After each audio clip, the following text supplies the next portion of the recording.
Joel Farrell here. We are back again. We are in East Texas doing something that's never been done before on this channel. We are at a construction site. I'm with Alex Jimenez. Yes. You guys are building a home from the ground up, and we're going to be talking about your journey and construction background. And you're 26 years old. Yeah.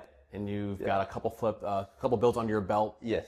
So yeah, I kind of have like this love-hate with the weekend because nobody's working, but it also allows me to really lock in because nobody's blowing up my phone either. Yeah.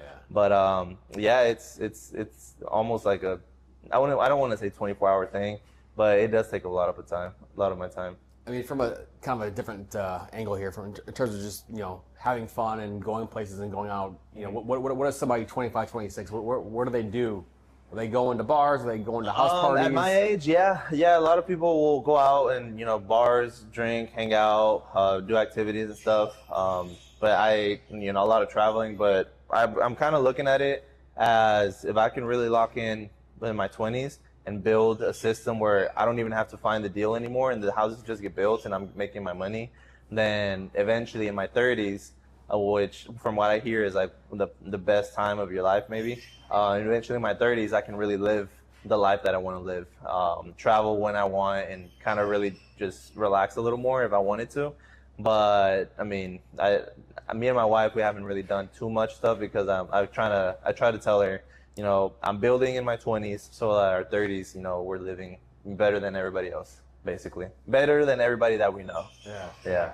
So, being married, does that mean owning a home, renting? No, we're renting an apartment right now. Renting an apartment. Yeah, eventually I'm gonna build as a house. But right now we're just renting an apartment and just kind of enjoying the apartment, the location, and then eventually we'll look into building a house. Yeah. So we already have some ideas that we want to put into our own house.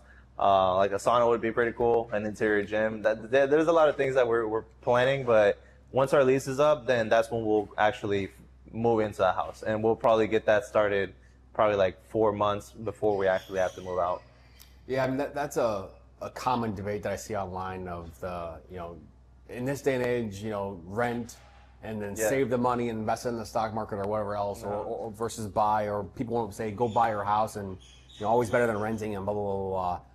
Your friend, your partner, Corbin Hicks, not to bring it up again, but he lives with his father. Yeah. He's 25 and he's saving money and investing. He's got 12 deals under his belt, right? Yeah. So talk about vision, purpose, dedication. Yeah. So we literally just moved out as well. We were both living with our parents. In November, I just turned 26, and that's when we moved out because we got married. So in the future, I've always told my wife, like, we're never gonna buy a house for market value. I would never do that. I wouldn't let her do that. It just doesn't make sense. Because everything's so expensive, right? So it's so much cheaper for us to just build a house, and then our mortgage is based off of what that price is. So we have so much equity in it. If we decide to sell the house later, then we could probably profit like 60 or 70, and that's just selling it within that same year because it's so much cheaper to build a house. And I try to tell my friends too, let me build you a house instead, and then that way you have equity. So your payment's gonna be lower, and if you decide to sell for any reason, you have equity already off the bat. But they don't really listen. So I mean, I'm still helping them find a house that's already maybe like early 2000s or late 1900s house. So just regular houses, right? Regular buyer, traditional.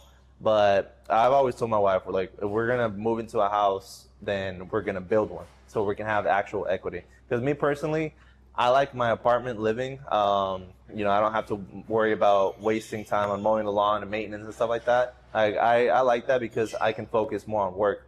But she wants a house, so the wife is gonna get a house. But I just told her, if we're gonna get a house, we're gonna build a house exactly how we want it, and we're gonna have actual equity in the property too.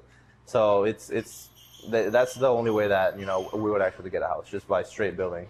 Yeah, I mean, that first-time home buyer perspective and house hacking, renting out rooms, maybe to your friends.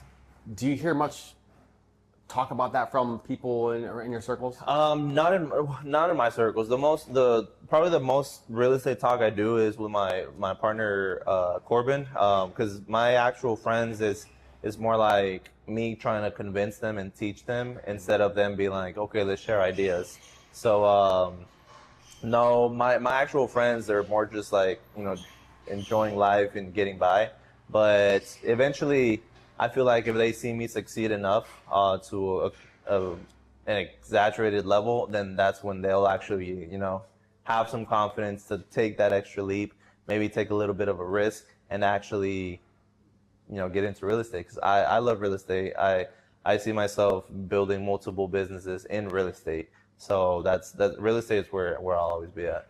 Is there been somebody that's been there along your side, guiding you, giving you some advice along the way? No, I use a lot of ChatGPT, a lot of TikTok, and see what's happening right now, what the options are. I have read some books as well to educate myself on what the best routes are to take. I have heard some strategies like the burn method, but me personally, I'm probably never gonna flip a house because I just don't like the uncertainty of maybe you tear down a wall and something pops up. I like new construction because there's a plan from day one all the way to the selling the house. So that's why I'm able to move everything quick without having to run into any issues. But like as far as like the actual investing instead of the building stuff, I do plan on maybe sometimes these houses that I build, just keep them, and then I'll just maybe do a crash out refi if that makes sense, or just have a mortgage on what it costed me to build the house. So there's some options. So I'll always have equity in these houses that I own, because I get to build them. So instead of, for example, this one, the land was 78, the construction is 180, and the value of it's probably going to be 330, 340. So that's a nice gap. I'm also a realtor, and so is Corbin. So whenever we go to sell this, we save a little more money on the listing side. We don't have to hire an agent. But I mean, I'm always going to have equity in anything that I own because it's just better to build it. So that's how I see it. I love that. So dealing with, buying land, right? There's competition. How would you describe the dealing with bigger builders that are buying all kinds of land at a time? Does that even come into play with what you're doing, or? Not in this area. Well, there is bigger people than me, but not national like DR Horton and stuff like that. Everybody that's building in these areas are, small local builders. So I do sometimes we'll, get into small bidding war. It's not really a bidding war. It's more like, submit your offer and then somebody else is going to submit theirs and they'll choose it. There's not really a back and forth thing.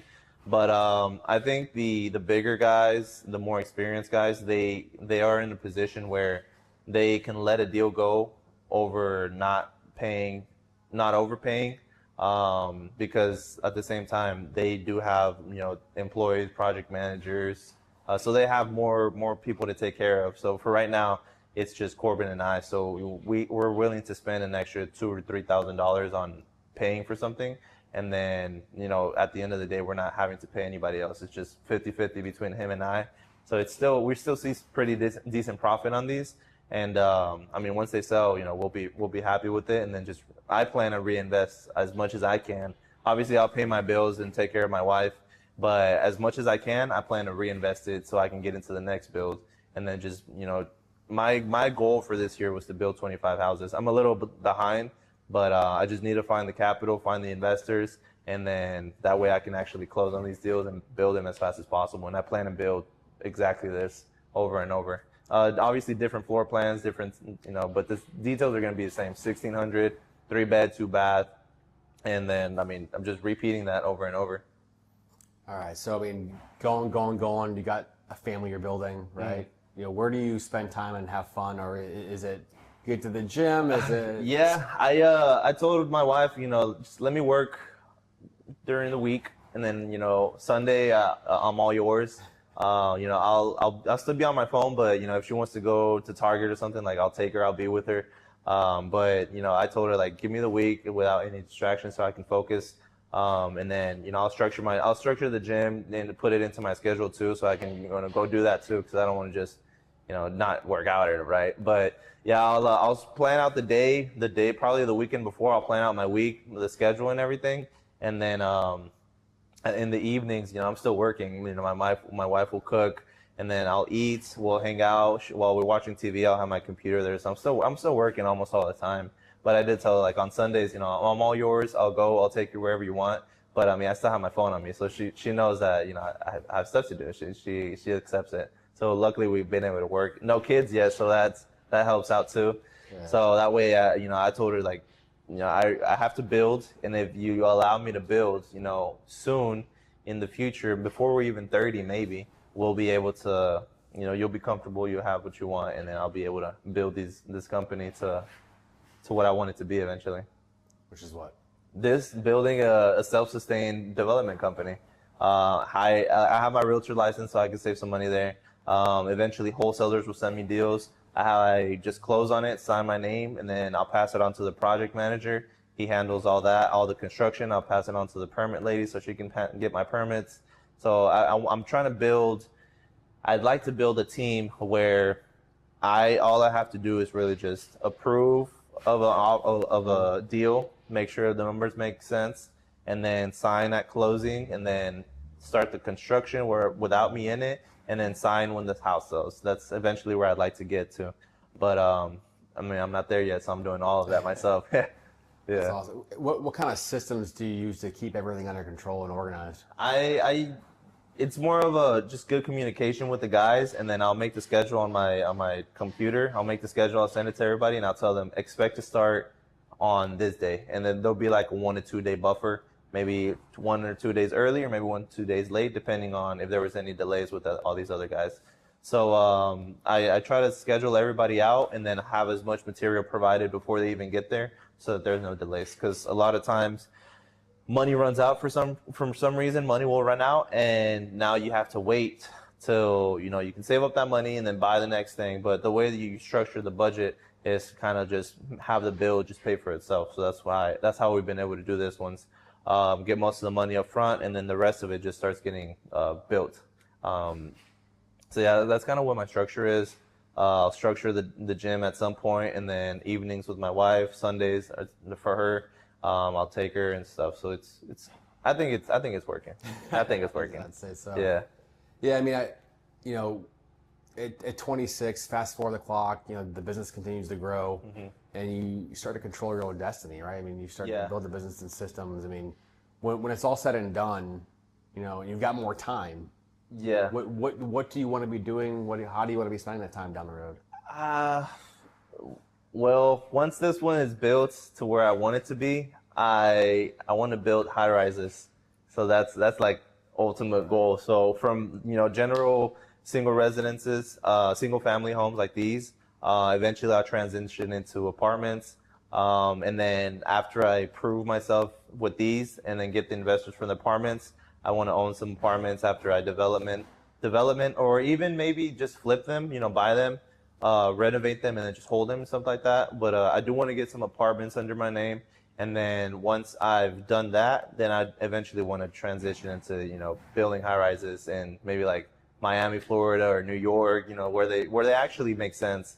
But I do want to, I have, you know, big visions. I don't see myself. I see this one growing, and then I can be fully hands off so that I can focus on the next one. So I don't really see myself just relaxing after this one's doing good. I want to grow. I want to be big. Be huge.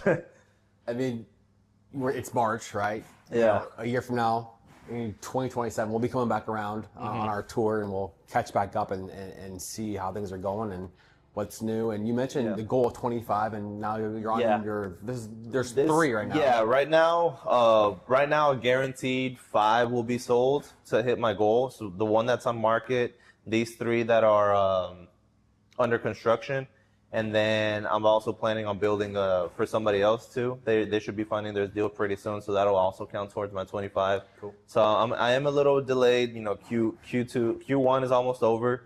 So, you know, I need to figure out how to get my goal. Yeah, I did expect the start to be a little slow, but as the houses sell, I'll be more liquid, and then I'll also have more of a record to show other investors. So eventually, I feel like closer to the end of the year, we'll start to you know, pick up some more houses and stuff like that. So hopefully when you're back, you know, we've built over 30. I mean, just a few more in general would be a huge win, let alone 20 more. That's crazy. But no, I want to thank you guys for letting us come in and take over your job site. And But it's been a lot of fun learning about your business and the background and whatnot. It's exciting stuff. Alex Jimenez, thanks again. Thank you.